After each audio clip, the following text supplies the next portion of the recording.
ከወንድ ጋር አግኝቷት አይደለም፣ ራሷ ናት የነገረችው። ኃጢአት ፈጽሜያለሁ አለችው። ከወንድ ጋር በገላዋና በትዳራቸው ላይ የፈጸመችውን በደል ስትናዘዝለት መጀመሪያ ለምን አጥፍቻት አልጠፋም አለ።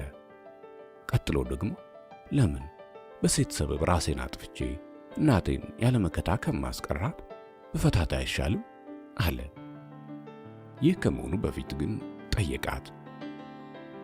እንዴት በእኔ ላይ ሆነ ትደርቢያለሽ? አንተንም ሆነ ራሴን ለመበደል ብዬ አይደለም አለችው እንባዋን እያዘራች። ይቅርታ አብዝታ ለመነችው። ምክንያትሽ ምንድን ነው? ለምኑ? ምን አጉድዬብሽ ነው ሌላ ወንድ ጋር ያደርሽው? ምን አጉድዬብሽ ነው? ፈራ ተባ እያለ ጠየቃት። ካንተ ጋር አልጋ ላይ አልተጣጣምንም እንዳትለው እየሰጋ። ባታውቀው ይሻናል። ለምን? ይበልጥ ደነገጠ። ከነገርኩ ለዋሻ አልፈልግም። እውነቱን ከነገርኩ ደግሞ ትጎዳለህ። ንገሪ። ልቡ የሆነ ነገር መርጨት ጀመረ። እየተንሳፈፈ ያለ መሰለው። መቀመጥ ፈለገ። የሚሰማውን ስሜት ሊያሳያት ስላልፈለገ ግድግዳውን ተደገፈው። ንገሪ። ገንዘብ ቸግሮኝ ነው። ቸግሮኝ ነው? ያ ብር አስፈላጊ ነበር። አመመው። ስንት ነው የከፈለሽ? 20 ብር። ሊያጦለውለው ሆነ። 20 ብር? ታው አለችው በደቀቀ ድምፅ፣ በተሰበረ ልቦና። ከማን ጋር ነበር? ሰውየው ማን ነው? ከድሮ ደንበኞች አንዱ። ደንበኞቼ? ከተጋባን በኋላ ካንተ ውጪ ከሌላ ወንድ በመውጣቴ ራትሽን አጥፊ የሚል ስሜት ተሰምቶኝ ነበር። ጎድተሽኛል። አለቀሰ። እሷም አለቀሰች። አባበለችው። አይለመደኝም አለችው።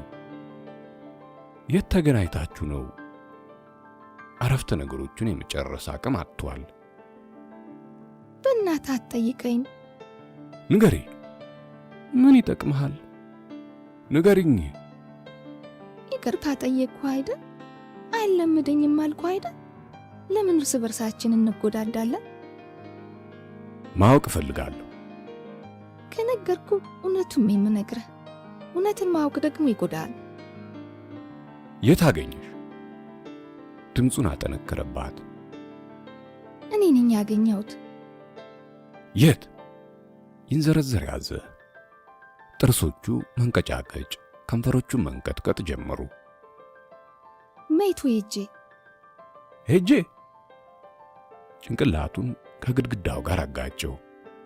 ደነገጠች። ያሳበደችው መሰላት። በእናትህ እንዲህ አትሁን። በፍቅርህ አይደል ሳትጠይቀኝ የተናዘዝኩት? በእናትህ እንዲህ አትሁን። በእናትህ። ዞር በይልኝ፣ ዞር በይ። ጥፊ ከፊቴ ጥፊ። ሂጂልኝ። የት? ሂጂ ወደምትሸረሙጭበት። ቆጣ ማለት ጀመረች። ሸርሙጣ እንደነበርኩ አስታዋሽ አያስፈልገኝም። ይህንን ነበር የፈራሁት። እንደነበርሽ አይደለም ነሽ እንጂ ነሽ። ሸርሙጣ ነሽ። በረዶ ሆነች። ይህንን ነበር የፈራሁት። የትላንት ሕይወትሽን እያነሳ አልተርክሽም ብለህ የገባህልኝን ቃል እየሰበርክ ነው። አንቺስ ብትሆኚ ምን እያደረግሽ ነው? እንዴት? ለብር ብለሽ ገላሽን ስትሸቅይበት ምንም ያልመሰለሽ? ስርዓት ያዘሽ። ምንም ያልተሰማሽ አትበለኝ። ቢሰማኝ አይደል ለ3 ቀናት ያህል እንቅልፍ አጥቼ ያደርኩት? ቢሰማኝ አይደል ሳትጠይቀኝ በገዛ ፍቃዴ ተናዘዝኩት? ቢሰማኝ አይደል? ጅራፍ ራሱ ገርፎ ራሱ ይጮሃል አሉ። አሁን ምንሽ ተነክቶ ነው እንዲህ እምቢር የምትይው? ምንም ያልተሰማሽ አትበለኝ። እኔ ነኝ ምን እንደተሰማኝ የማውቀው። ለብር ብለሽ አመንዝረሻል። ብሩን ምን እንዳደረግኩበት ለምን አትጠይቀኝም? እናትህ ታመው ጸበል አድርሶኝ ደብረ ሊባኖስ አሳልሙን ብለው ሲማጸኑ ምኞታቸውን ለመሙላትና አንተም ለማስደሰት ብዬ እንጂ። እምባ ተናነቃት። ድፍረትሽ!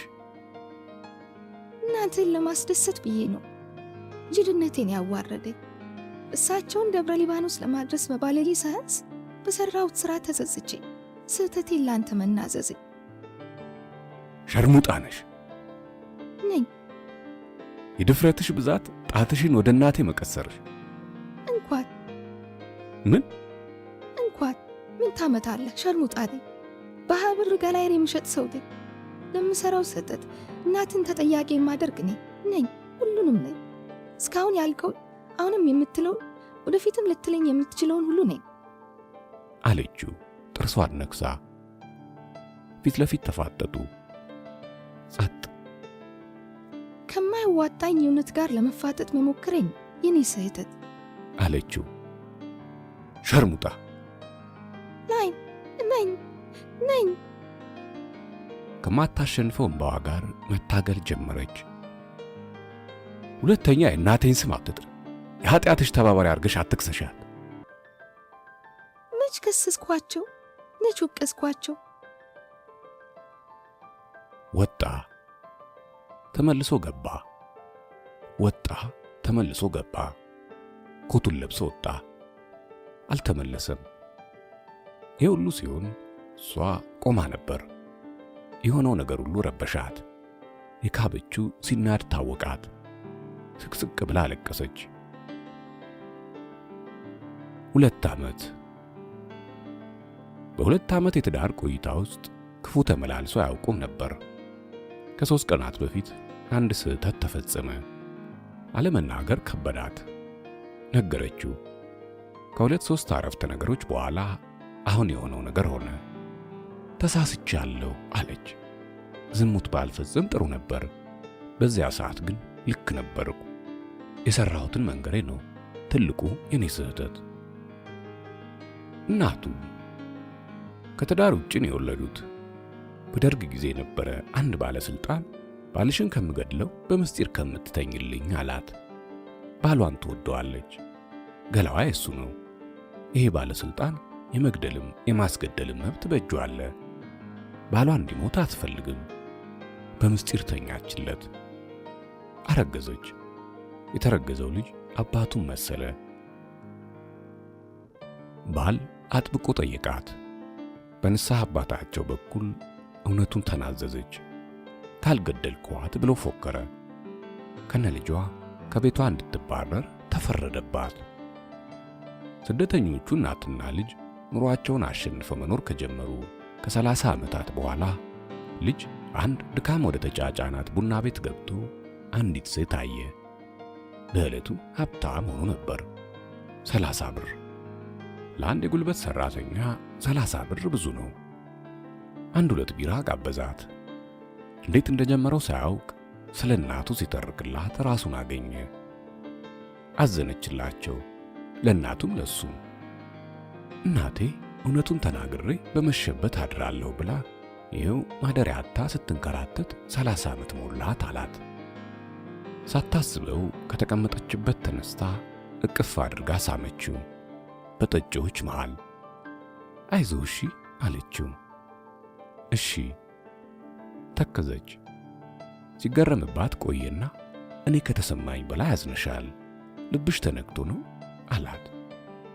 እውነተኞች ያሳዝኑኛል። ተለያዩ። ሌላ ቀን መጣ። ድንገት በጨዋታ መሃል እናትን አስተዋውቀኝ አልኩ እንዴ አለች። በራሷ ሳቀች። ከርቀት ታሳየኛለህ አታሳየኝም? አንድ ቀን ስልክ ደውላ ሄሎ። አቤት፣ እንዴት አደርግ? እየቀለድሽ ነው አላት ለመሳቅ እየሞከረ። ምን ነው? ከ30 ደቂቃ በፊት ደውለሽ እንዴት አደርግ ብለሽኝ ነበርኩ። ነበር? ደንገጣለች። ብለሽኝ ነበር። አይገርምም? ደውል መፈለጌን እንጂ እንደደወልኩልህ ረስቼ ነበር። እየወደድኩ ነው መሰለኝ። ቶሎ ቶሎ አግኘው ይለኛል። በሁለቱ መካከል አዲስ ምዕራፍ ተጀመረ። ተፈቃቀዱ። የቡና ቤት ሕይወቷን እርግፍ አድርጋ ተወችው። ጋብቻቸውም በእሱ እናት ዘንድ ሞገስ ያገኘ ሆነ። 2 ዓመት። ዛሬ ነው አዲስ የተለየ ምዕራፍ የተከፈተው። ይሄ መንገድ ወዴት እንደሚያደርሳት አታውቅም። ረበሻት። የት ሄዶብኝ ይሆን? የእሱም ሕሊና ተረብሾ ነበር። ባዶነት፣ ከንቱነት፣ ዝብርቅርቅ ያለ ስሜት፣ አጥፍቶ የመጥፋት። 3 ወር ሙሉ ቤት ሳይገባ በየጎዳናው ሲንከራተት፣ በየጓዳ ጎድጓዳው ሲንጎዳጎድ ሲባትል ቆየ። ለምን አልበቀላትም አለ። እንዳነደደችኝ ያነዳታለሁ ብሎ አሰበ። ሊቀጣት፣ መዘባበቻ ሊያደርጋት ወሰነ። አንዲት የሚያውቃት ሴት ነበረች። ልጅቱ ከወንድ ጋር ተኝታ ሳለ እጮኛዋ ደረሰባት አሉ። እጮኛዋ የሆነውን ነገር መኝታ ቤት ገብቶ አይቶ ሲደነግጥ አዩት። አልጋው ፊት ለፊት ወንበር አለ። ሄዶ ተቀመጠ። ልብሳቸውን ሲያጠልቁ በድንጋጤ አመዳቸው ቡን ሲል፣ እሱ ግን በርካታ መክፈቻ ቁልፎች በእጁ ይዞ ነበር። ከቀኝ እጁ ወደ ግራ እጁ እያቀባበለ ያንን ዝምታ ይሰብረው ጀመር። ቃል አልተነፈሰም። ከልጅቱ ጋር የተያዘው ወንድ ተደናግጦ ወጣ። ከመደንገጡ ብዛት ፓንት ብቻ ማድረጉን ሁሉ ረስቶት ነበር። እሷ ግን አለቀሰች። እግሩ ስር ተደፍታ አለቀሰች። እሱ ግን በወጣ በገባ ቁጥር የገዛ ቁልፉን ከማቅጨልጨል ውጪ አንዳችም ያደረገው ነገር አልነበረም። ይህ የበቀል እርምጃ በየሄደችበት ይከተላት ጀመር። ቁልፍ ባየች ቁጥር፣ የቁልፍ ድምፅ በሰማች ቁጥር መበርገግ ሆነ ስራዋ። ወንዱ ከእሷ ጋር የነበረውን ሕይወት አልሰረዘም። እሷ ግን በቃኝ ብላ ወጣች። ከተበቀሉ አይቀር እንዲህ ነው አለ ወደ ቤቱ እየተመለሰ። እንደ ተገናኙ ተቃቅፈው ተላቀሱ።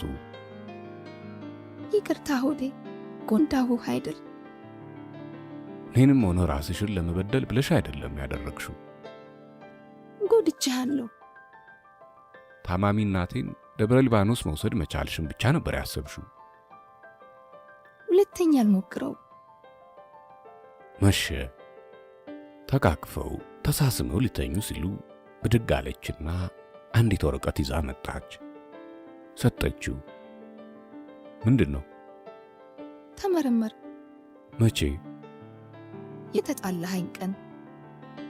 ተጠራጠርሽ ነበር? በጭራሽ። እና በኮንዶም ነበር የተኛውለት። ቢሆንም ደግ አደረግሽ አላት። ጭራ አላልኩብህም? ብለሽብኛል።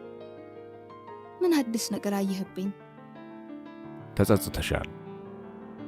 ሌላስ የጎደለ ነገር አላየህብኝም? አንገቷን ወዘወዘችለት። አልገባውም። የጆሮ ጌጥሽ የት ሄደ አትለኝም? ተሰርቀሽ ነው? የተጋቡ ቀን የሰጣት ስጦታ። የጆሮ ጌጤና ሲጄን የተበደርኩት።